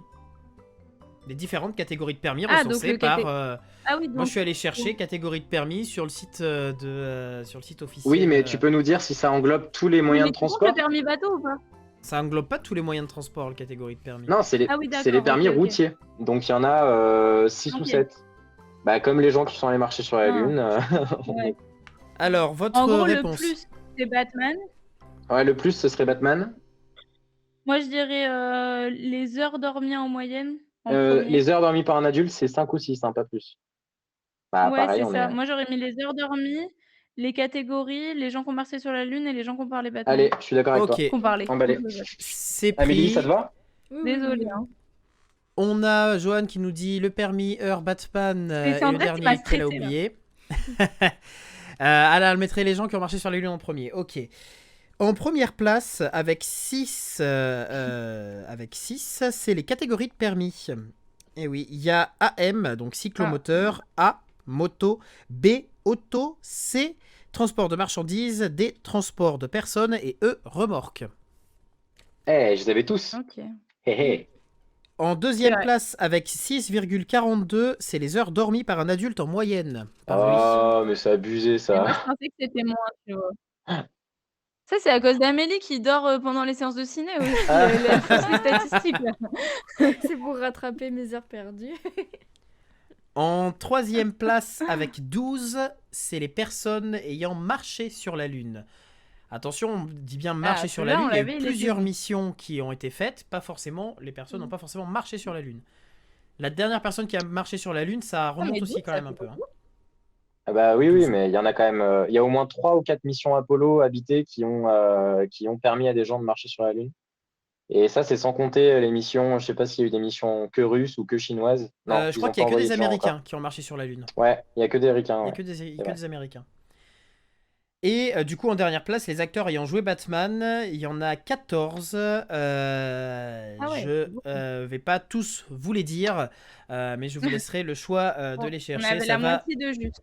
voilà, ça va de 1943 à 2022 avec Robert Pattinson.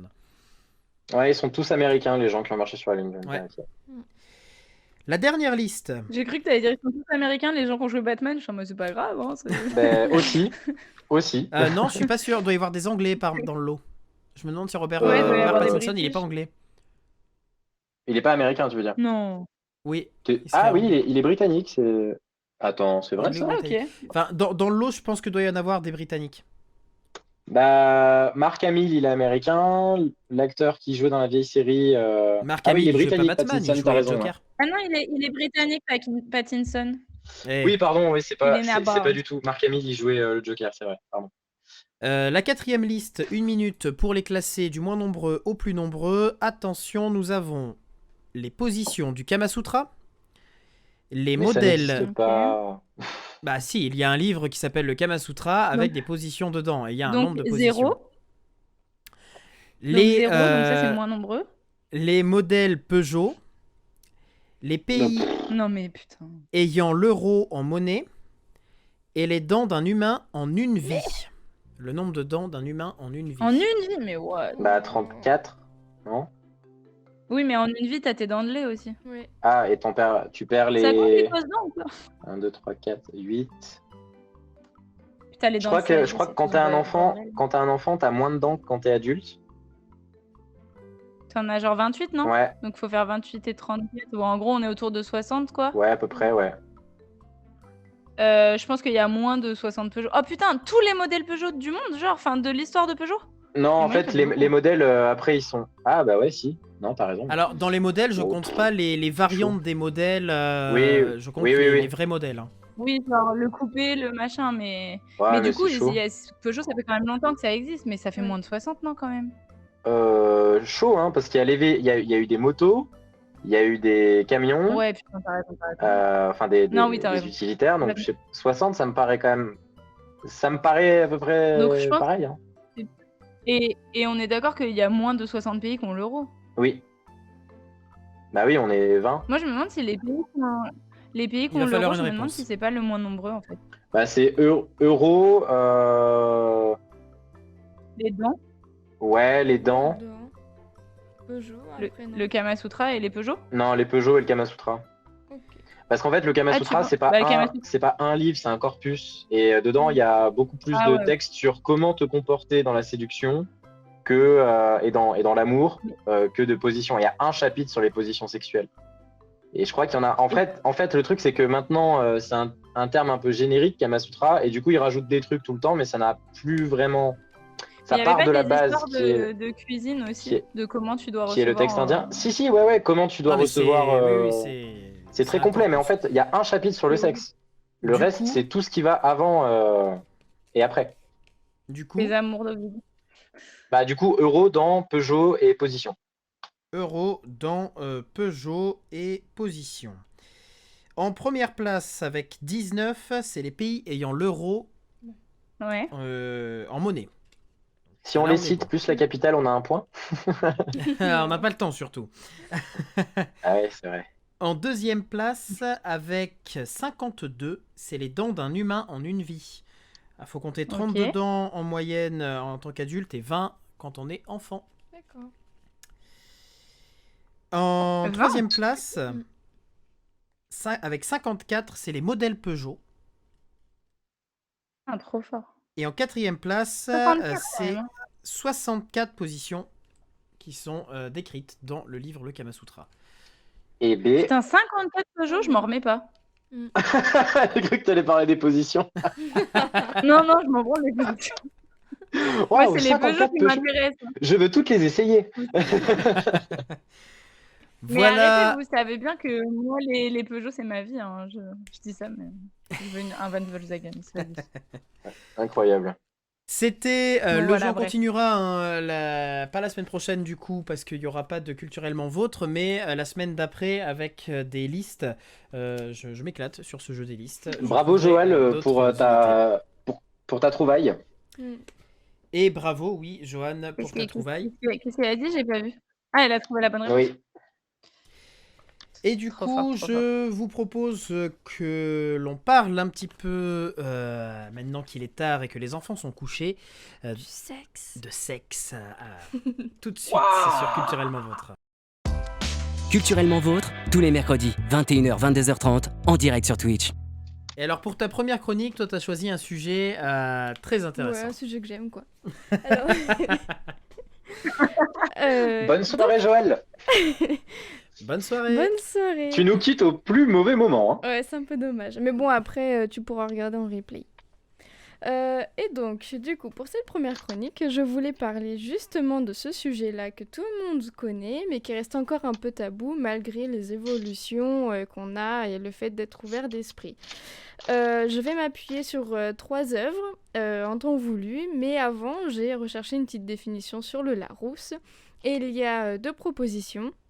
Donc il y a l'ensemble des phénomènes sexuels ou liés au sexe que l'on peut observer dans le monde vivant, ce qui fait référence à la reproduction, et ensuite l'ensemble des diverses modalités de la satisfaction sexuelle. Donc déjà on voit qu'il y a quand même une grande différence entre ce qu'on apprend à l'école au départ, donc que la reproduction, et le fait après de savoir par nous-mêmes la satisfaction du sexe. Voilà, donc je voulais en venir sur le fait que dans nos manuels de SVT, comme toujours, il n'y a pas vraiment les schémas qui expliquent le corps, le sexe des femmes, notamment avec le clitoris, etc. Ce qui a été vraiment, ce qui commence vraiment à être polémique et un scandale parce que les filles ne savent pas vraiment comment elles sont faites, voilà.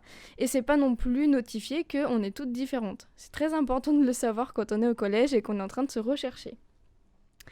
Il y a aussi un truc que je voulais aborder, c'est les interventions exprès à l'école pour les MST et les contraceptions, tout ça qu'on voit toujours.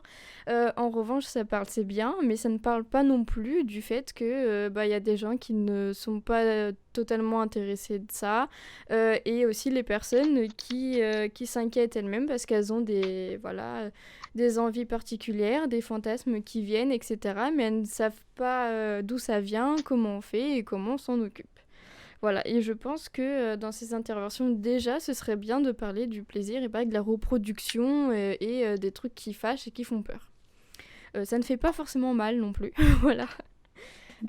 Pour cela, j'ai regardé un documentaire avec mon copain. Voilà, on a regardé ça ensemble, donc j'ai pas du tout été gênée, même si ça peut penser... même si des gens peuvent penser que regarder à 2 ou à 3 des documentaires comme ça peut le faire. Et donc, ce documentaire, c'est Mon nom est clitoris, de Lisa Buyard et de Daphné Leblond. Ça parle des manques d'informations sur la sexualité et sur les premières découvertes aussi de la conception du clitoris féminin, notamment quand ils ont créé un prototype en imprimante 3D et en même temps que la Coupe du Monde française, donc tout le monde s'en foutait. Voilà.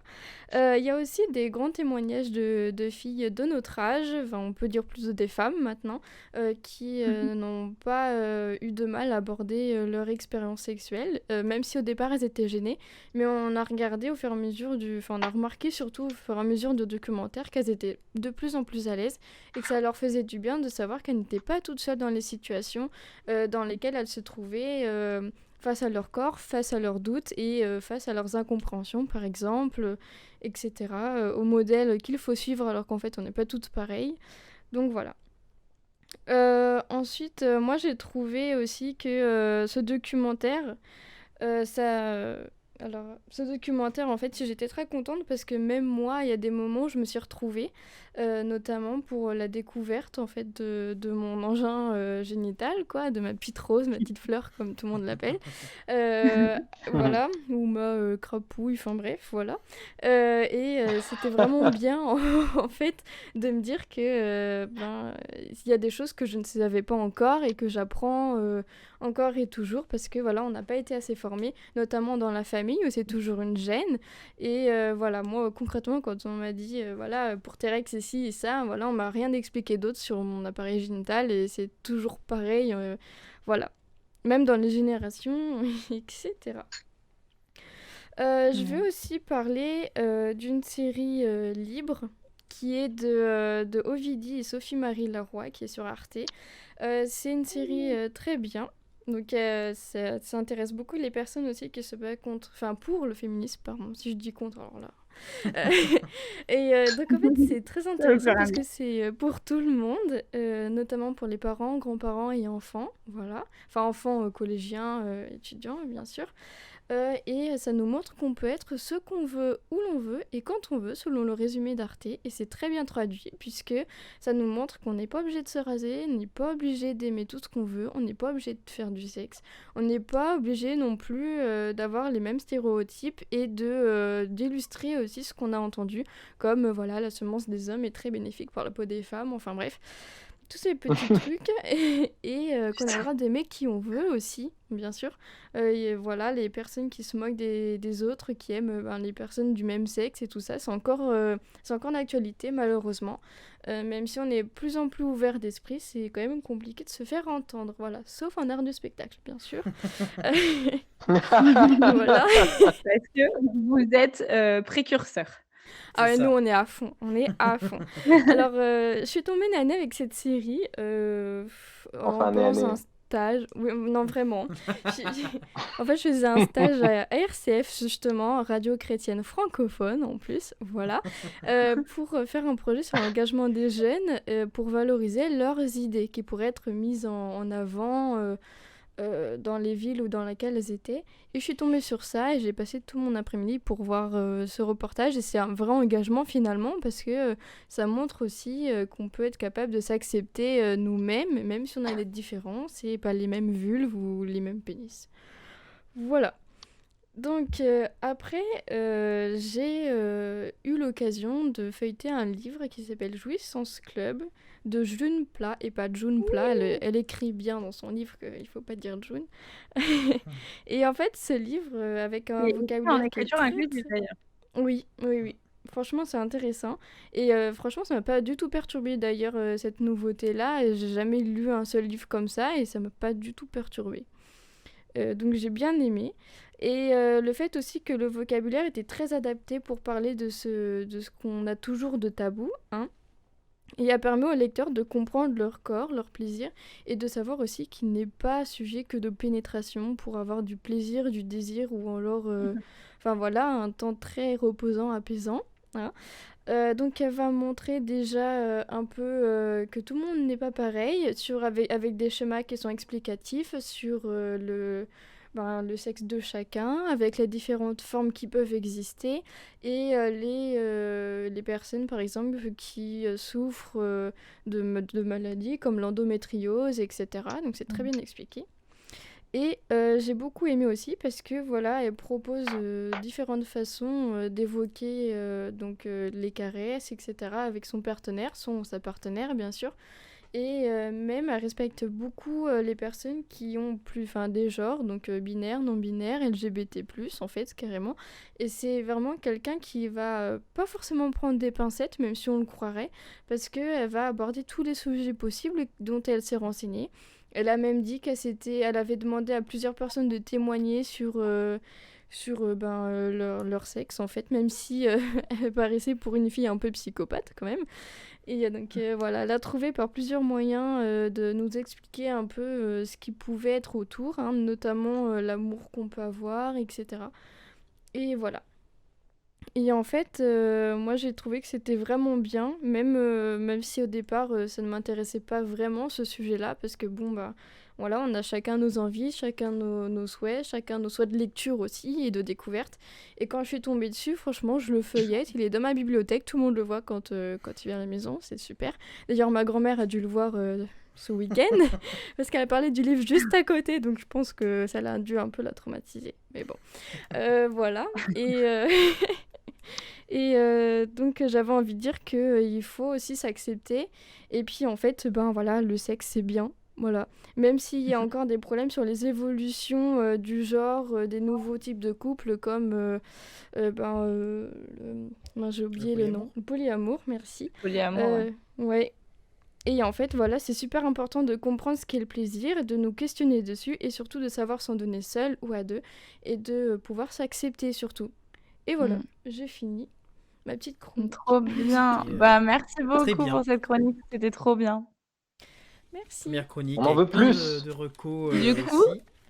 Du coup, il y a un truc qui est pas mal, c'est que j'ai un sacré historique grâce à toi parce que je suis allée, chercher les liens des éléments que tu as conseillés. Du coup, dans mon historique, il y a Jouissance Club, Libre, Ok. Bah, en Mais c'est pas mal. c'est des très bonnes ouais. références en vrai, Mm. hein. J'ai pu Mais voir moi, aussi Jouissance Club, on a le bouquin aussi avec mon chéri et il y a même un temps où en fait c'était notre livre de chevet, sans, Mm. enfin voilà, pas de, il y a rien de crade à ça, c'était juste la curiosité de tiens qu'est-ce qu'elle raconte là-dedans et en fait bah, du coup les gens y venaient et dans mon appart à Paris, bon, on pouvait difficilement rater la chambre quoi, on n'habitait pas dans un truc immense et du coup, bah, en fait, un jour, je me suis dit: «Putain, mais en fait, les gens, ils viennent et ils voient que sur notre table de chevet, on a Jouissance Club». Ils doivent s'imaginer des trucs de fou, genre en mode: «Ouais, ils se chauffent trop et tout» et en fait, on se disait: «Mais en fait, non, juste nous, c'est, tu sais, c'est presque enfin, c'est même pas presque, c'est Mm. carrément documentaire», tu mais vois? surtout que le Et livre, c'est enfin, c'est vraiment bien comme on pourrait initiative. croire comme ça quand on en parle, mais c'est pas un livre pornographique ou Ah non, excitant. pas du tout. Mm. C'est un livre vraiment informatif et même les dessins représentatifs il y a une sorte de toute une sorte de bibliothèque de pratiques alternatives, on va dire, à ce qui nous est rabâché tout le temps. Et oui, on a le droit de se chauffer aussi. Ben oui, on a le droit, Coquelicot. Non, et du coup, les dessins sont très simplistes et vraiment juste figuratifs, ce qu'il faut Oui, c'est pour ça, c'est qu'on comprenne et schématisé. c'est C'est pas un pour manuel. exciter en fait. C'est vraiment un manuel. C'est un contenu explicite. Oui, mais Voilà. c'est Bah très ouais, c'est ça. intéressant Mais à C'est le cas de regarder. le dire. Mais c'est vrai que ça fait du bien aussi d'avoir, tu sais, de voir, aborder, des trucs où tu te dis: «Est-ce qu'il y a qu'à moi que ça arrive, à Mm. tel Oui, c'est moment, ça. du Mm. rapport?» et Et cetera ben, et en fait, tu te rends compte qu'il y a des petits moments de microgènes où tu te dis: «Ah putain, mm. pourquoi moi je ressens ça?» et en fait, bah non, il y a juste peut-être 50 des gens qui ressentent Mm. comme toi, tu vois? Et en fait, ça fait vraiment du bien de s'interroger sur plein de choses, enfin de te dire: «Ah bah tiens, il se passe ça, c'est pas grave» et je trouve ça trop bien, d'en parler au sein des couples ou des relations parce que du coup tu crées un truc hyper, sain et serein et Mm. c'est trop bien. Bah, c'est ça sur le C'est une documentaire, trop belle initiative, faut le dire. les filles elles se livrent en fait, donc au départ elles ont vraiment du mal, hein, ça se voit, hein. De toute façon c'est toujours compliqué au Bien départ sûr. C'est de de l'intime, hein. prendre conscience, oui. Surtout qu'elles savent pertinemment que ça va être un DVD après, donc c'est vrai que ça peut foutre un petit peu la trouille, voilà. Et c'est très très intéressant de voir des avis comme ça qui se dégagent de plus en plus au fur et à mesure du documentaire. Et je tiens à dire que dans la pochette du DVD, il y a carrément un pochoir pour taguer des clitoris partout aussi. Trop Voilà. bien! J'ai une Il est dernière comme question, ça, il est nickel. j'ai une dernière question à propos du documentaire. Tu le conseillerais, à partir de quel âge? Est-ce que, de toute façon, voilà, la prof ressort. Est-ce que des Hmm. élèves de collège peuvent le voir? Ah ouais, je pense, parce que c'est à ce moment-là que les filles elles disent vraiment qu'elles ont eu besoin de soutien et qu'elles l'ont pas eu auprès de leurs parents. Bah, en même temps, on va dire que les parents aussi, c'est une gêne pour eux. Et c'est vrai qu'elles en ont souffert, ça se voit, donc je pense 5e, 4e. Ça peut Mm. être très bien de le passer dans Ouais, une intervention. Enfin, OK. on parle évidemment des, voilà, des MST, des contraceptions, mais en plus de ça, ça pourrait être vraiment bénéfique. Oui, Mais pour le ouais, coup, c'est OK, vraiment une OK. Bah, discussion D'ailleurs, franchement, je documentaire. je le regarderai. Ouais, pardon, Maxime.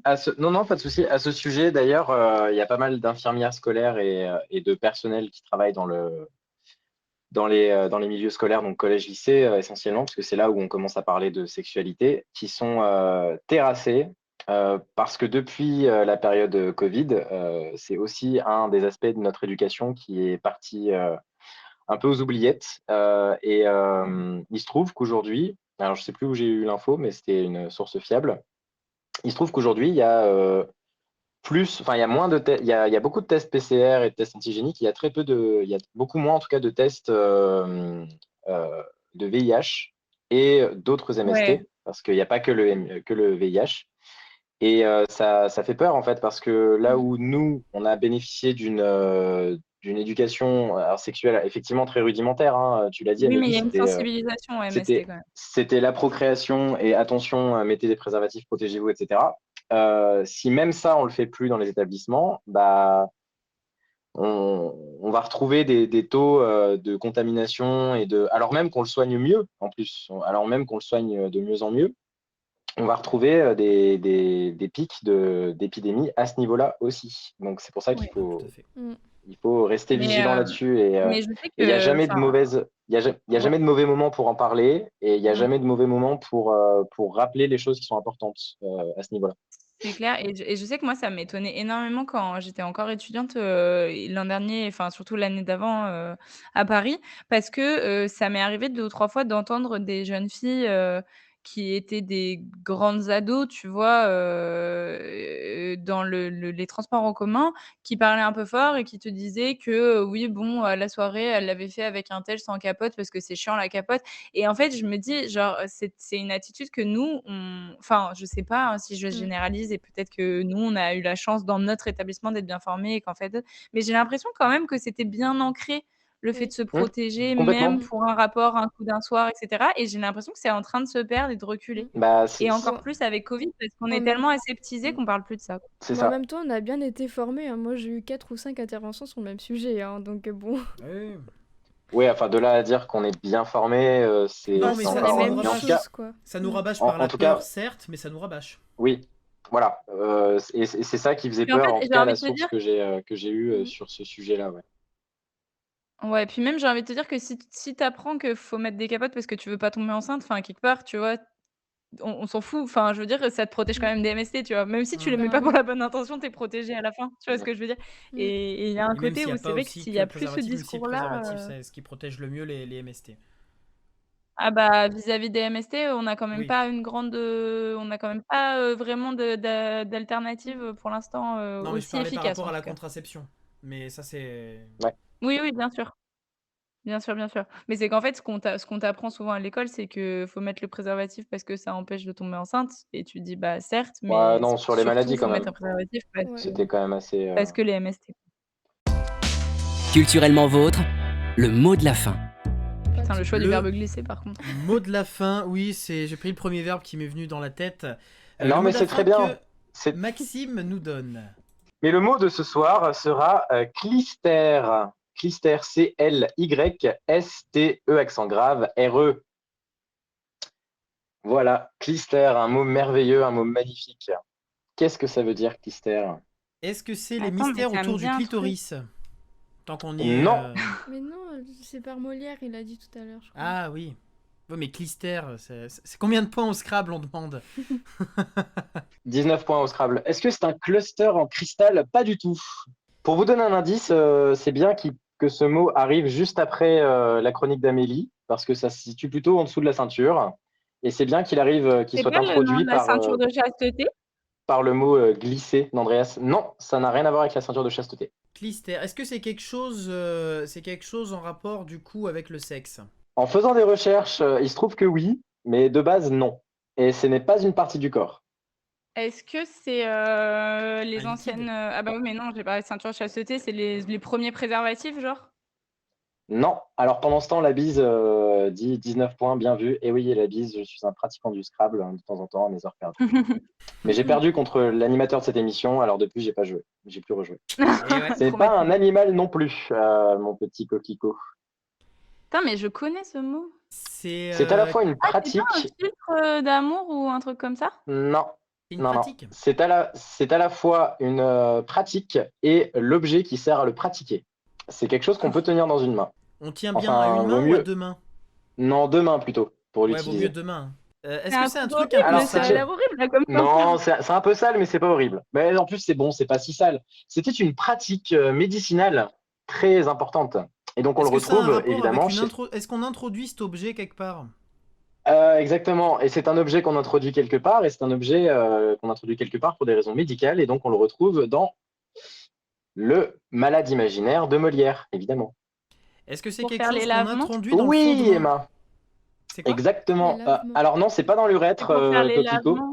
C'est effectivement, ça désigne à la fois le lavement et l'objet qui permet de procéder au lavement, c'est-à-dire anciennement une seringue en étain qui voit le jour à peu près Oh. au XVIe, XVIIe siècle, qu'on appelle d'ailleurs l'âge d'étain, parce que beaucoup d'éléments médicaux sont faits en étain. Et c'est à ce moment-là que la pratique devient très courante chez les médecins. Et donc, le clister du grec cluster désigne Ah oui. anciennement le lavement et l'objet pour l'administrer. C'est-à-dire Alors, que là, moi, ce que je visuellement, voulais- quand même, ça donne pas envie. Hein. Ça Ouais. ressemble Oui, ça donne pas envie, évidemment. à un obus Et alors, d'artillerie, donc- quoi. Donc, sachez-le, il existe une pratique qu'on appelle la clistérophilie, qui est l'acte de ressentir du plaisir en effectuant un lavement sur quelqu'un ou en recevant un. C'est quand même intéressant dans cette émission de se poser de se vraies donner questions. comme ça des mots pour avoir de la culture, mais sachez qu'avec ce terme, vous pouvez gagner un mot super rigolo pour injurier quelqu'un. Et en plus, si c'est quelqu'un qui connaît pas le mot, il comprendra pas l'insulte et c'est encore plus drôle. On peut le traiter par exemple de résidu de clister. Oh, c'est J'adore. pas mal. Sachez que par la suite, les clistères ne se tenaient plus à 2 mains, mais à une main, parce qu'on a trouvé des moyens plus Les plus petits faciles que la cristaux. seringue pour faire venir de l'eau, là où il faut qu'elle aille. Et voilà, avec plaisir. Merci à tous, en tout cas, d'avoir vu cette émission, d'avoir participé. Merci. Merci à Amélie, à Emma, à Maxime pour toutes ces chroniques Merci. très Ouais. intéressantes, ces recos aussi et ce moment qu'on a partagé tous ensemble. On se retrouve dès demain dans Colibri pour du Clap au Clic, l'émission ciné animée par Xavier. Et après, on se retrouvera pour Culturellement Vôtre à partir de dans 2 semaines, du coup. Pas la semaine prochaine, mais la semaine d'après, pour une nouvelle émission avec plein de nouvelles choses. On vous tient au courant sur nos réseaux sociaux. N'hésitez pas à nous suivre sur Colibri avec un K, Colibri TV, Colibri officiel. On est présent sur Facebook, Instagram, Twitter aussi. Et évidemment sur Twitch et sur YouTube. On est disponible en podcast. N'hésitez pas à nous partager si vous avez aimé. Et moi, je vous dis à la semaine prochaine. Et n'hésitez pas à consommer de la culture. Bisous, bisous. Bisous. Salut! Ciao. Merci d'avoir suivi l'émission Culturellement Vôtre, tous les mercredis de 21h à 22h30, en direct sur Twitch. Retrouvez toutes les émissions en podcast sur Deezer et Spotify. N'hésitez pas à nous suivre sur Facebook et Instagram pour ne manquer aucune actu. Abonne-toi. Brrrah !